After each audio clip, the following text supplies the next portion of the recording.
This is going to be a fun episode of the Elite Recruiter podcast. I have my awesome guest, James O'Brien, who is the managing director of iIntro. And iIntro is a awesome tech tool that actually helps you win more retained work. And I know there's a lot of discussion with recruiters like contingency, retained, engaged. And it's nice to get those retained checks and know that it's an exclusive for you. So what iIntro does is it helps you win that retained work. So James, welcome to the podcast today. Yeah, I'm delighted to be here, Benjamin. So thank you for inviting me. So before we get started, one of the first questions we always do a deep dive in is how did you even get into the wonderful world of recruiting? Yeah, well, that's a great question, and I'm going to have to really test my memory banks here for this one because it was a good old while ago. It's back in the 80s, and I'm not talking the 1880s. I'm talking the 1980s. I was probably like a lot of people. And this is I'm based in the UK. It's where I've done most of my work through my career, and like a lot of people, it wasn't my first choice of career. I know it's for some people, but I was actually availing myself of the services of a local recruitment agency, and I was looking for a new sales position. And the inevitable, hey, well, have you ever thought about recruitment? Came along, and my answer was no. What does it involve? What does it include? And all of a sudden, I was immersed in the world of recruitment. And at that stage in my career, obviously I was very young then. It was all contingency recruitment because when you're learning the tools and tricks or the craft of your trade, basically you did contingent work. And I always remember at the far end of the office, we had this long suite of offices. There were these old men. They were old men. I'm not being sexist there. They were old men at that stage who were doing something called executive search and retained recruitment. And I thought, that looks easy, but I could do that faster and quicker than them, and I can do it in a better way.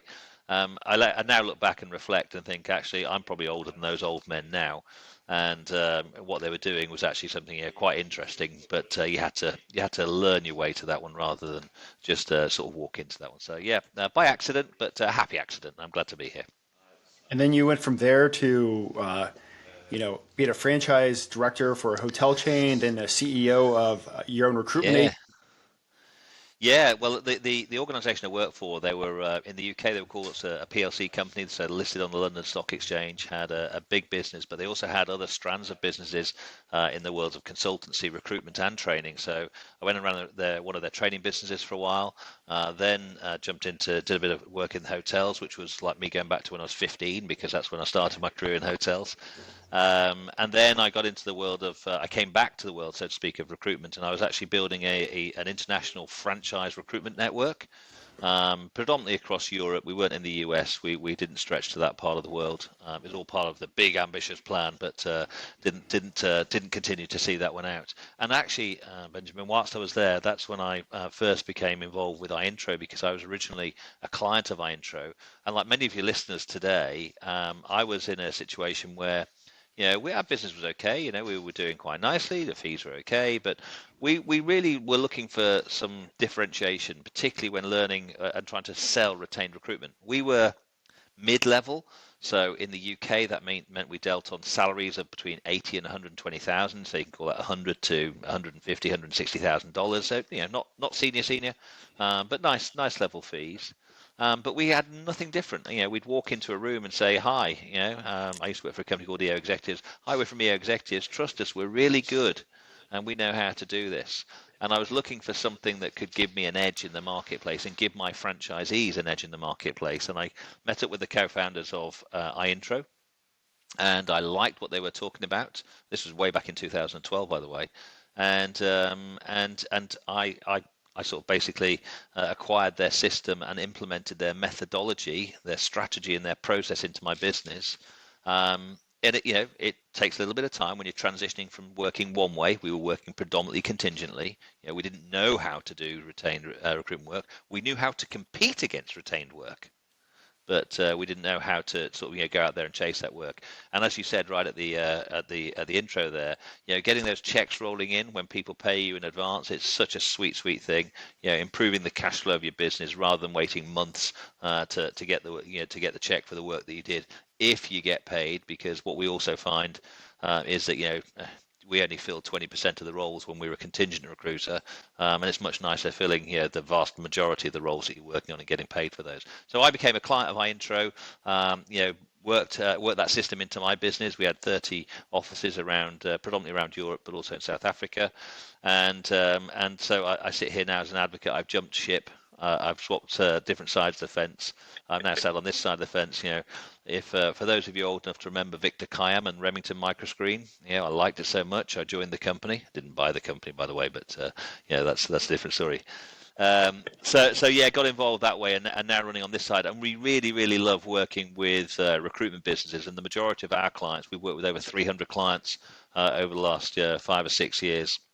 And the majority of them are what I call micro to small businesses.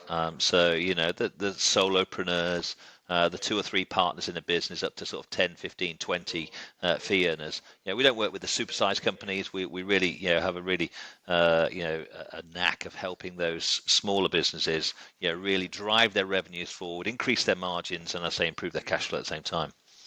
Awesome. And I found out about you guys when one of my recent guests was sitting there talking about how you guys are helping them retain, like win more and more retained work. Yeah.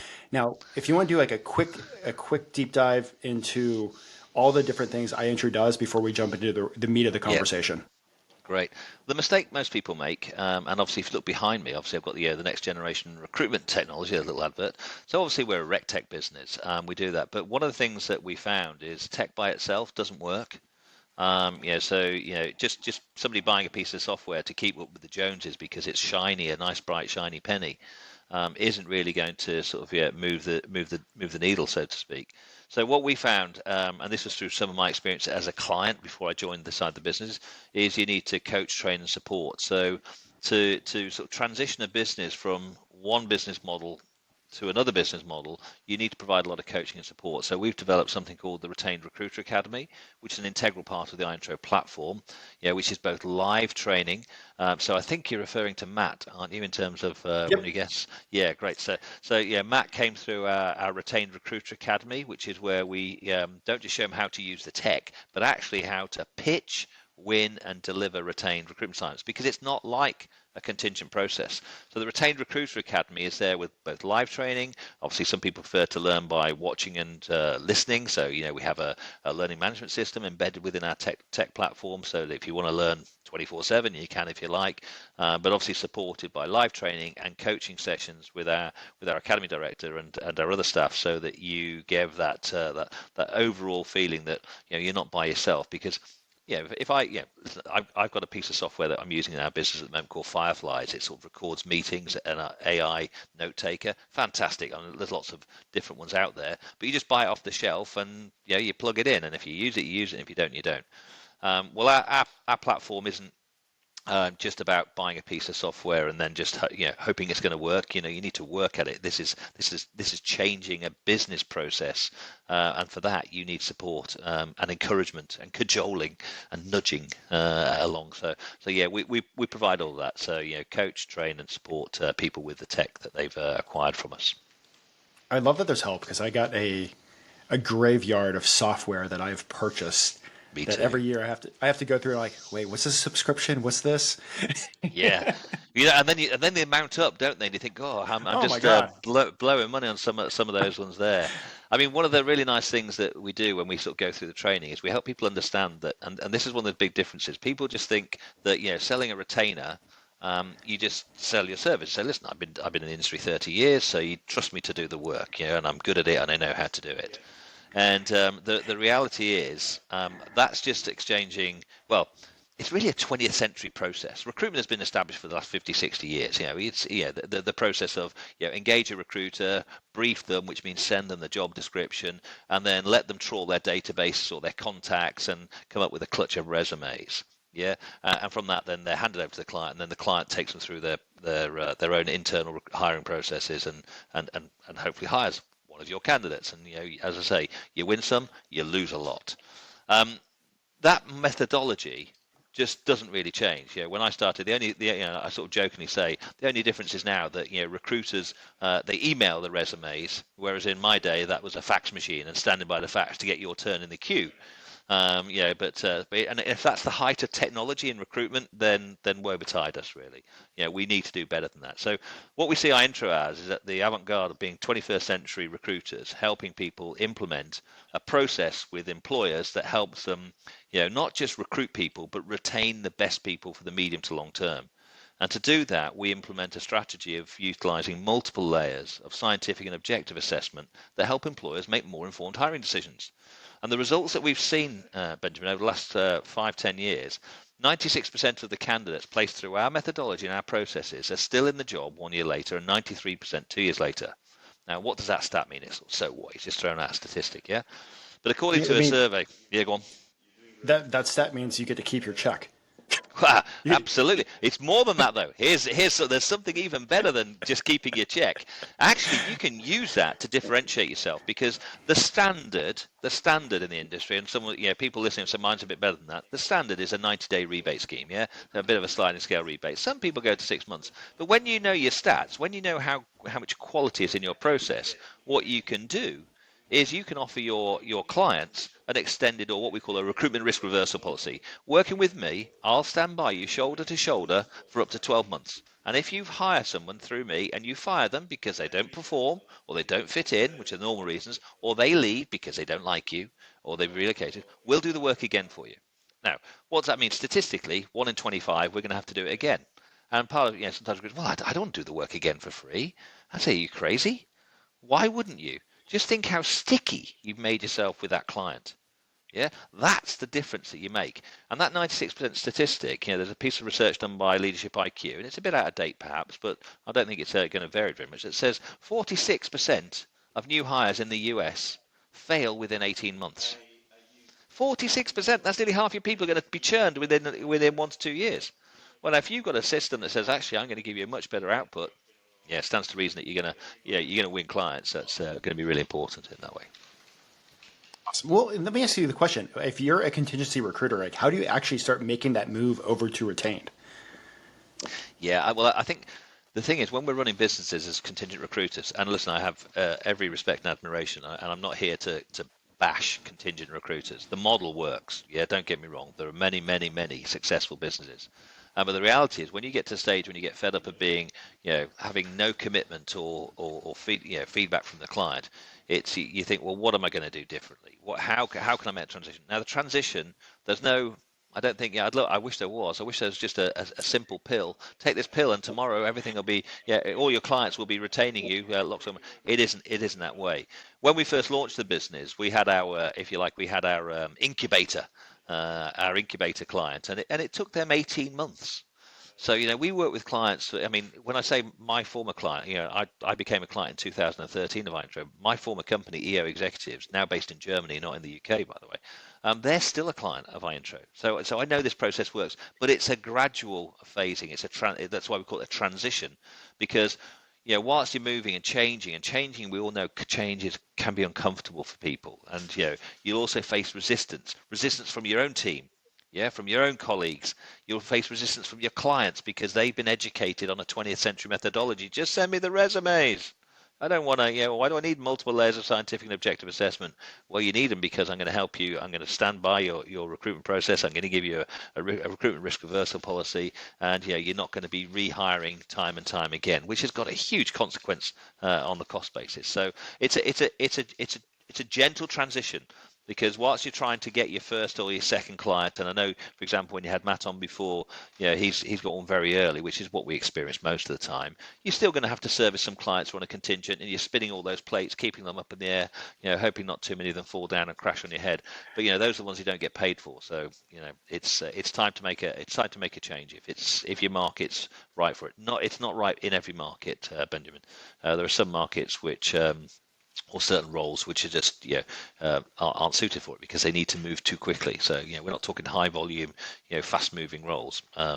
Carry on. Contingent is the right method for that. But if you're working at a mid to senior level, and it's a strategic or an important hire to the organisation, then well worth getting. So yeah, absolutely, that's what we do. So a gentle transition. So when you say gentle, like, how long does it take most organizations to start making that full transition, or at least a halfway transition Yeah. to retained? Yeah, no, we when we build our programs, when we onboard our clients, we talk to them about a 30, 60, 90-day plan. So within that first 3 months, you've made the transition. You know what you've got to do. Whether you fully executed it, that's I suppose the bit I'm saying that can take a little bit longer.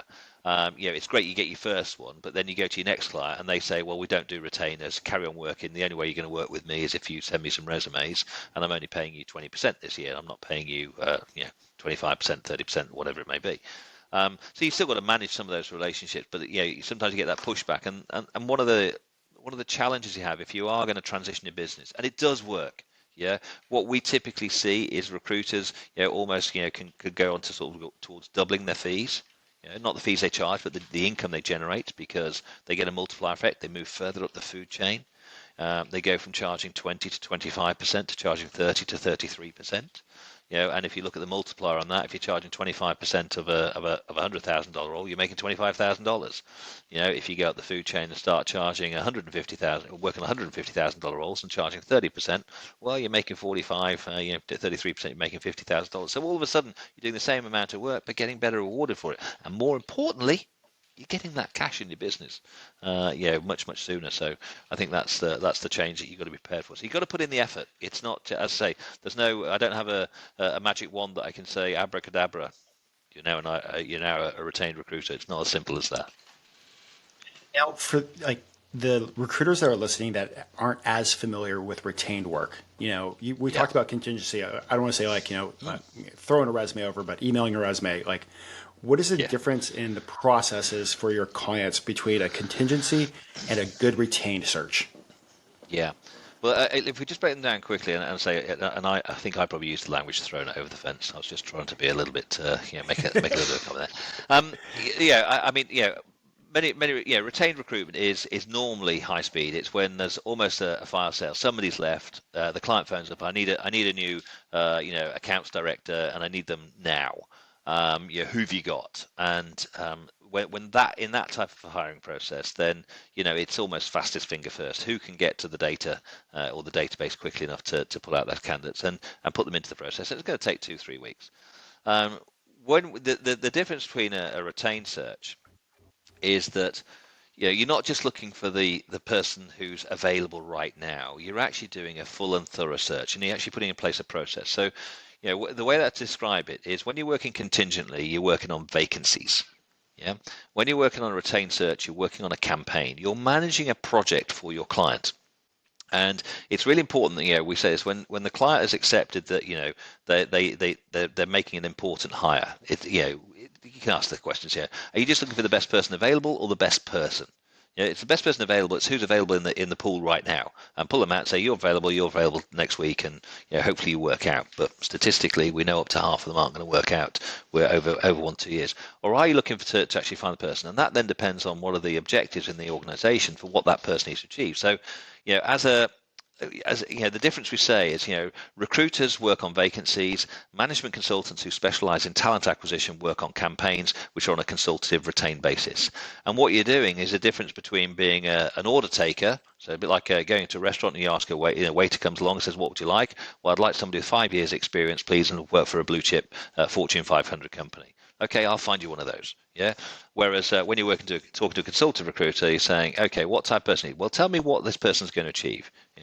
So you're acting as the consultant. You're acting like the doctor. You're asking all of the questions, not jumping to the solution straight away, to evaluate what that type of person needs. And then when you do your search, and I don't just mean the market mapping and going to market. I mean, of course you do all that, but what you're doing is you're taking the work away from the employer, because what are we great at doing? We're good at hiring people. We're good at identifying, assessing, and evaluating the best talent for those roles. That's what we're experts at. That's why I say we're experts in talent acquisition. Yeah, your clients are experts in running their businesses. So let us do some of the assessment evaluation work for you. And that's when I talk about multiple layers of scientific and objective assessment. This is all about putting those places in place. So it's not just about saying this person's got a great resume. They have got the skills, knowledge, and experience. That's what a recruiter can do. A management consultant who specialises in talent acquisition has to do that. Plus, you have to put in more work. But what's that going to do? That is going to save the employer, your client, time. Yeah, because you're going to be putting people in front of them who haven't just been evaluated because they've got a great resume. Anybody can do that, and you can hit lucky. But actually, we know what it is that makes somebody perform in your organization. So we implement behavioral science into the process, and we do that not at the second or third interview. We do this pre-interview. So when the client's actually evaluating your campaign, your shortlist of candidates, which obviously should be presented in a 24/7 platform, technology generated rather than just a resume that's emailed over. They're not just reviewing the resume; they're actually reviewing the other data points that have been agreed with the client. Say this determines success in your organization. It mitigates that risk from that, typically at least 30% failure rate that we see in organizations in the first 12 months to as little as 4%. And employers will pay for that. Because people like to buy quality things. So but the problem is, as a contingent recruiter, you go along, as I used to say, hey, I've been in recruitment 10 years, I know the market, I'm really experienced, please trust me. Well, I'd like a retainer, please. And they say, no, we don't do retainers, because they don't know what they're buying. And the perception of what they're buying from the retained recruiter is that they're paying for a little bit of your time to go into a database and come up with some resumes. Now, what we do here at iIntro, we've productized that intangible recruitment process. So that when you pitch, because that's what I said, we help people pitch, win, and deliver. When you pitch, you show the client the work that you do. Visually, you take them into the tech platform and say, this is what we do. This is what we do, which means the people you're going to be hiring are going to be staying with you medium to long term. So that's the difference between a contingent search, which is quick and has its place in the market, and a more qualified process where you're managing a campaign for a client over a specific time period. And part of that means that we all feel, well, if I've got a candidate who's available now and the client's not ready to hire for 4 weeks, will they be, well, if they're not the right person in 4 weeks' time, if they want to go now, they're going to go now. Move on. But so we talk about candidate engagement in our training programs as well. But you're managing that process for them. That was definitely awesome. I love that you talked about the difference of the contingent versus retained and how you've used the iIntro system to help, recruiting firms win more work. Now, before we jump out of the next section of the podcast, is there anything else that you would love to share about business development advice that you've seen? Well, I think in terms of probably just something else to add on to the last point, in some respects, it might lead into business development. I think one of the big differences that often employers aren't aware of the differences between contingent and retained. So they don't understand what they're buying or what they're being asked to buy, which makes it very difficult for them to buy retained. And I think for me, the simple explanation is that most recruiters who are focused on a contingent model are focusing on essentially candidate identification. So their sole focus is to find candidates who identify with the knowledge, skills, and experience that the client has asked them for. And whereas in a retained model, you are going a lot deeper. You're not just finding. I don't mean to belittle that. I mean it's really really important to find people with the right knowledge, skills, and experience. But you're actually going into the assessment and evaluation phase, where you're actually doing the work on behalf of the client. You're actually sort of giving them a much more, or you're helping them make a much more informed hiring decision, because you've assessed and evaluated the candidate against predetermined criteria. That's not just about, so whether somebody's worked for 5 years or 10 years at company X or company Y. So I think we go on to that. And now moving on to the question about business development, I think what's really critical is that the business development of going out there to win retained work, to win recruitment work is, we know how difficult that is, because it's not something, if you contact a client and say, I'm a recruiter, I mean, expect the phone to be slammed down pretty quickly. If you've ever been to a party and people ask you, well, what do you do? Oh, I'm a recruiter. Well, watch them turn away and run away, because there's a little exercise. If anybody's got a couple of moments, go and type into Google "recruiters are" and see what comes out. I mean, we don't have the best reputation in the marketplace, so to speak. But in terms of business development, so I think you have to plan your approach, and you have to show the client or the potential client, the prospect, where it is that you actually add value. And that's why I just go back. That's why I just prefaced it with the point about candidate identification. You've got to show them you go above and beyond candidate identification. You can do it better than the client, you can do it quicker than the client, and you can do it more cost effectively than the client. Now, cost effectively doesn't mean cheap. It means it's more advantageous for the client to outsource it. And one of the little phrases we sometimes use in our business model is, and we say this line: do what you do best, which is run your business, and outsource the rest. Let us do that. And we talk about RPOs, recruitment process outsourcing. On a miniature scale, running a retained assignment is outsourcing a recruitment process. And business development is challenging enough, but if you don't know what it is that you're actually trying to put across to the client, then you're just going to fall flat and you're going to walk away, maybe with a job order. Maybe you've got the role, but you're working alongside 3 or 4 other recruiters, and you're working on relatively low fees, and your potential to fill that is probably 1 in 5. Typically we find that most contingent recruiters have a fill rate of somewhere between 10 and 20% of all roles they work on. And I was speaking to a potential client of ours just in this last couple of days, and it was interesting. He said, "Well, I sort of like doing contingent work because I have no commitment." Well, the client don't have any commitment back to you either, do they? So the reality is, when we talk about which work you should put through a retained model is we'll put through work that you can fill. Doesn't mean it has to be easy. It's going to be might be a difficult search, but you can put the effort in there to go out and win that. And if the client understands, or the prospect understands, sorry, what it is that you offer that's different, if you use the power of 3, we can do it better than you, do it faster than you, do it more efficient than you, then they'll find a reason to talk to you and give you the opportunity to share with them what it is that you do differently. But if all you do is the same as everybody else, well, then it becomes down to a competition on price, and then that's a ever decreasing circles. You'll find that somebody else can do it quicker and cheaper than you. Yeah, no, I've definitely seen that, recruiters out there talking about like 8 and 10% fees. I'm like, you can't stay in business doing that. Like maybe for a little while, like it's a good way to get started in the industry, but like you cannot build a successful long-term business on like such low percentages. Yeah. I mean, there's I don't know if I said this to you before, but it just came into my head because I've just come back from the US actually, Benjamin, and it's interesting.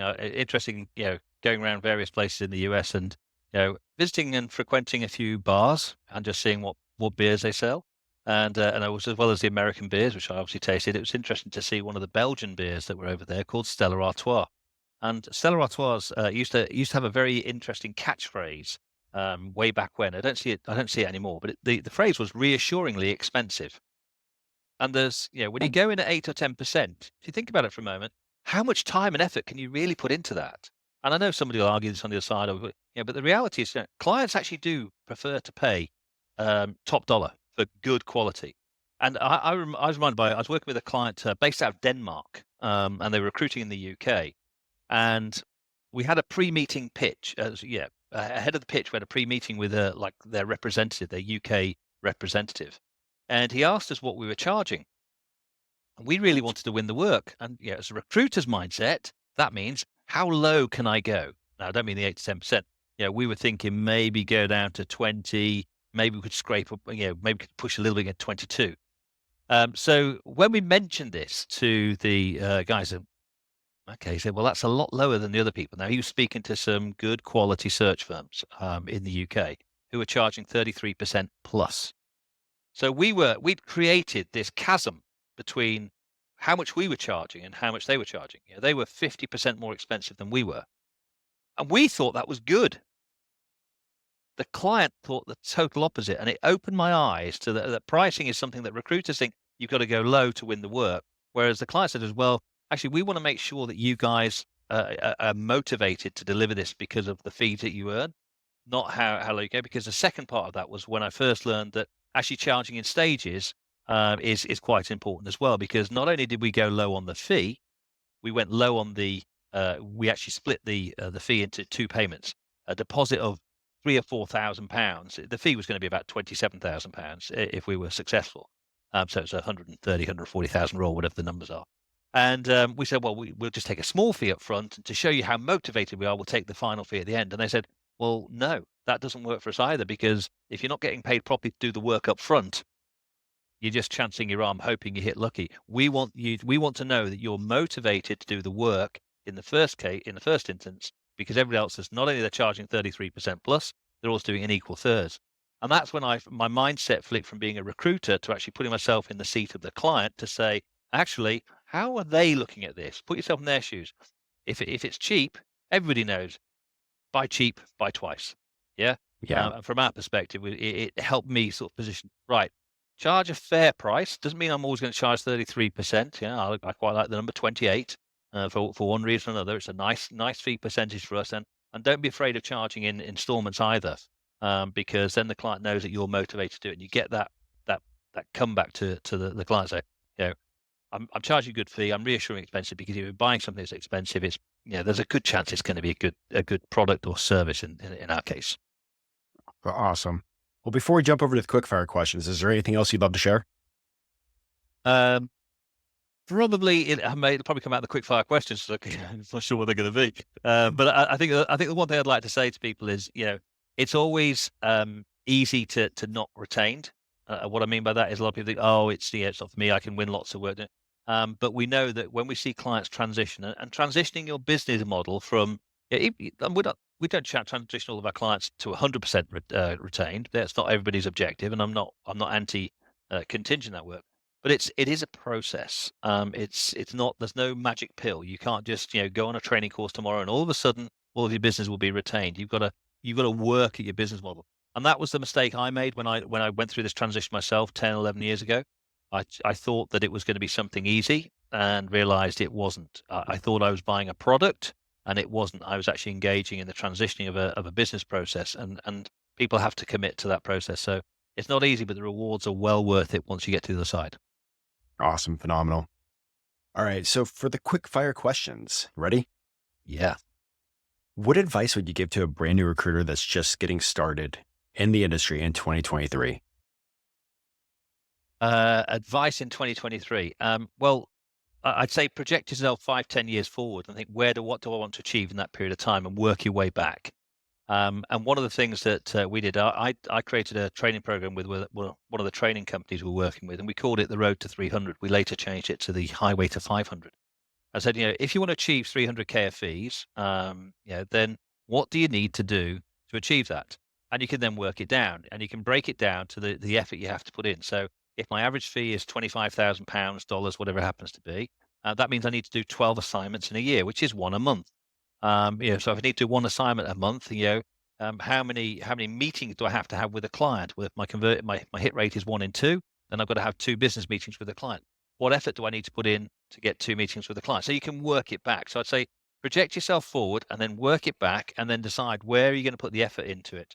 But also, naturally, one of the things we talk a lot about in our training programs when we're sort of coaching clients is, it's really important that you have a methodology to focus on. It's not just spray and pray. You've really got to have a focus on that. And then when you combine that with your specialism, because presumably you're going to be specialized rather than just a generalist trying to sort of chase anything, then you have something really compelling to go out there and talk to people about. So I'd say project forward, work it back, work it out, and then hit it. Awesome. And same question, but for recruiters that have been in the game for 5, 10, 20, 25 years. Yep. What advice would you give to them to be successful? I'd say instead of looking forward, first of all, look back. Look back over your shoulder and see, what have I been doing in the last 5 years that has frustrated me, and then start to think about what are you going to do differently. The old adage, they say the definition of madness, was it Albert Einstein or someone said, keep on doing the same thing and expecting different results. Well, if you haven't made it in the last 25 years, then you're gonna have to change something. You have to change something up, because it's not going to you can't just carry on doing the same thing and expect things to change. Now, if you've been going 20, 25 years, I would probably almost guarantee that at some point you've had some good successes. You wouldn't still be here. But if you plateaued and you're thinking, how do I make that next break? Then I think you've got to look at doing something different. You've got to step out of your current comfort zone, and then you've got to sort of, again, visualize, where is it I'm trying to get to. So it sort of comes back to the same thing, but you can't carry on doing the same thing and expecting it to be any different. If you're doing 250 this year, and you want to do 250 next year, well, carry on doing what you're doing. But if you're doing 250 this year and you want to do 400 next year and you want to do 600 the year after, you can't keep on doing. You've got to sort of make the jump. What's the popular phrase, man? You've got to pivot. Yeah, you've got to look at doing something different. So when we work with recruiters, one of the things that we find is, they are quite often stuck at low fees, and they don't feel comfortable or confident enough to charge higher fees, and that's because they don't have a value proposition that's unique. One of the big questions we ask people is, imagine I'm a client and you're coming to talk to me. So again, this is advice to the 20-year experienced recruiter. What is it that you say? And we get people to say this to us, and they say a number of things. Oh, I'm specialist. I'm niche. I'm well established in the marketplace. I know all the clients. I know all the candidates. So, okay, imagine you've gone out the room and the next person comes in after you. What does he or she say? They say, I'm niche, I'm specialist, I'm well known in the market, I've got 20 years experience. So it sounds exactly the same. If you sound exactly the same, you've got to find something to move on through. So again, we try and help people position themselves and differentiate themselves in the market by creating a little bit of uniqueness in there. So finding things that can captivate the prospect to actually listen to them. And so for the long in the tooth recruiter, you've got to say, okay, if you want to change, if you want to improve, you want a better future, you've got to look at doing something different. It's not just business as usual. And so you've got to look at embracing the things that are around us. Hey, what's happening out there in the marketplace? Artificial intelligence. What's that doing? What's ChatGPT doing to the market? Well, it's is it streamlining it? Is it improving it? Maybe it is. But so you've got to keep on your toes. Really, be agile. Awesome. Great advice right there. Has there been a book that's had a huge impact on your success? Yeah. Again, I'll go back. Around about the same time I was building that program, Road to 300. This was for our consultants to, be delivering at least £300,000 worth of income, which may not seem a lot to some people listening in, but for the UK market, that's probably double the average. So we were embarking on that program, and that was a company wide process. So it's an old book. People heard of it. It's by Jim Collins. It's a book called Good to Great.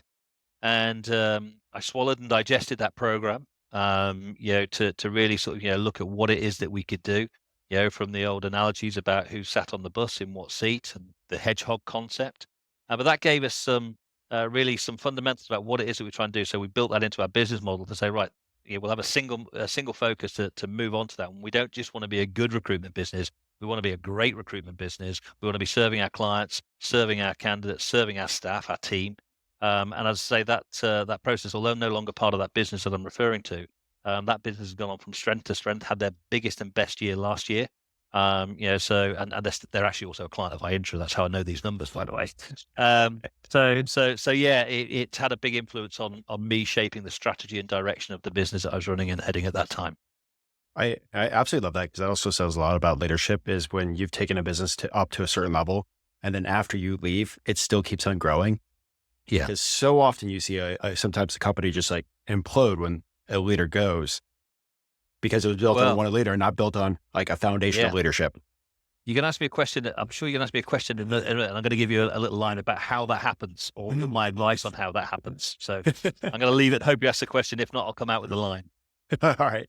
So, kind of talking like the same question along with the book, but has there been something that's had a huge impact on your own personal success? I think to be successful, you have to be unsuccessful. Yeah, I mean, we've all had these moments when you look back and something's gone wrong, either in your personal life, your business life, that impacts on your business life. And so for me, it's about having the ability to bounce back from adversity. But yeah, it's sometimes when I interview people, I go back to a role I had in 2003. And that was a company I was running at the time. We had VC backing, and I remember I was on holiday. It was this time of year. I was on holiday, and I had a phone call from my finance director to say, "Oh, we've got a board meeting next week." And I said, "I know." She said, "But do you know what's going to happen at that board meeting?" I said, "I'm pretty certain I do know what's going to happen." And that was going to be my final board meeting. It was going to be my final meeting in the company, and I sort of knew that was coming. And you know how you look on people's CVs and they massage what happened at that time. Oh, I moved on to the next position. I said, no, I went to that meeting and I was fired. Yeah, I was fired for good reasons. As in good reasons, they had just cause to fire me. But I argued the case. It was a sack me or back me type moment, and they decided to sack me. So that adversity, you've got to think. I could have got into my shell, fallen down a hole and disappeared. But the reality is sometimes, to be successful, you've got to experience the unsuccessful. And I think there's a lot of, I think I've read lots of things in, people, and this is not what I'm on about being unsuccessful, but a lot of people have been bankrupt, go on to be extremely successful because they've experienced adversity. So that isn't the case. I haven't been bankrupt. I'm just going to add. That's definitely great advice. And that kind of, that's really just is going to flow into my next question. And I think I might ask this like in two parts. First is going to be like just general, and second is going to be in the recruiting space. If you can go back and sit down with yourself with all the knowledge that you have, all the experiences that you've gone through, and talk to younger James right when you're starting your career, what advice would you give yourself? Well, that is a good one, because that's the benefit of hindsight. I've got a PhD in hindsight, as in you can look back on it. What would I say to myself? I'd say, you know, it's difficult to say, because I don't have a lot of regrets. So when I spoke a moment ago about being fired, I don't regret being fired. I actually learned from it. So sometimes you might look back and think, don't be pig-headed. When you're young, I go back to that position. I was in my 30s at the time. You think, I know everything. I'm arrogant, I'm confident, and you don't. I shouldn't have got fired. That cost me financially hugely, because I wasn't just the MD CEO of the company. I had significant shares in the company, which, because of the way the shareholders agreement were written, I actually didn't get the value that I could have from those. So sometimes it's about not being so stubborn that you can't listen to other people. So when I mentioned a moment ago that my finance director phoned me up, she was phoning me up to give me advice. But my pig-headedness or stubbornness just said, well, I'm not going to listen to that. So I would say, listen to others, and certainly, what I've tried to do through my career. So again, I can say, look back, is seek out a mentor. Look for people who've been through some of those areas, and listen to them, and try and take that advice, and not just think, when you're on this trajectory which is flying high, don't believe your own BS, really. Because sometimes you're gonna get too close to the sun. I love that. And the same question, but like putting on your recruiter hat, everything that you know now, like if you could go talk to yourself at the very beginning of your recruitment career, what advice would you give yourself? Um, Push harder, push higher, and aim for the aim. When I start out, it was just about, I was just chasing anything. And I suppose this is probably a bit glib, but try and be a bit more strategic in terms of your thinking process. When I started out, I was in my 20s. It was just chased. You just chased anything. You if it moved, you chased it. And I remember the office environment I worked in. We had multiple divisions, and I was in the sales recruitment division. We were at the far end of the office. We were the young bucks. And I remember at the other end of the office, and I mean the other end, I mean multiple doors, multiple offices is down there. There were the executive search guys, and ladies, and they seemed to me a little bit like old farts. They were the old people. They were probably about 10 years younger than I am now. And I obviously thought I could do a lot better than them, because we could move faster. So the advice is, look around you, aim high, but map it out, because too often people come into it and they just think they don't look further forward than the next few weeks or the next quarter's commission check or whatever it may be. And I think that a lot of people don't realize that a lot of people fall into recruitment by accident. They don't choose it as a career, and so they don't really think about it as a career. And it's an amazing career. So I was one of those. I didn't come into it thinking of it as a career. It was just it was a stopgap. I'd gone to the agency to help them get me a job selling photocopiers. And because it came with a company car. So little did I know that actually, 30 odd years later it would still be a great career. So plan it as a career. I mean, I think maybe the industry doesn't actually promote it in that way. It's, for a lot of people, it's stopgap, because they come in, they go out, and disappear. But maybe it's that. Awesome. Phenomenal. Well, before I let you go, is there anything else that you'd love to share with the listeners? Yes, I was going back to that leadership point you said. So one of my little tips is that I learned before recruitment, actually, is I used to work in the hotel industry as well. And when you just reminded me when you said about it's great that, and I did appreciate what you said there, but it is good that when people move on. And it's always been about, my hiring tip is always hire people with the potential to be better than yourself, because they'll push you, they'll drive you. And when you leave and move on, then indeed, yes, they will. They will continue to rise and build the company and take it further forward. And when I look at my old company now, I know the guy who's the CEO. His name's Stefan Aschenbrenner, based in Cologne in Germany. He was already an exceptional person. Don't get me wrong. It's sort of nothing to do with it. But obviously, seeing him come behind me and go through and buy the company out, and it's really positive to see that. So I've got that little piece of advice for people. When you're hiring, don't be afraid to hire people who can be better than yourself, because they'll make you look good. Awesome. Well, James, definitely thank you so much. I'll No have problem. James' information and iIntro's information in the show notes, so definitely check that out. But thank you for coming on the podcast. You're Talking welcome, about Benjamin. the journey from contingency to retained, and just the benefits of just separating yourself from the rest of the market. So thank you, James. You're very welcome. Look forward to it. Speaking to you again. All right. Bye bye now. And for the listeners, until next time, guys.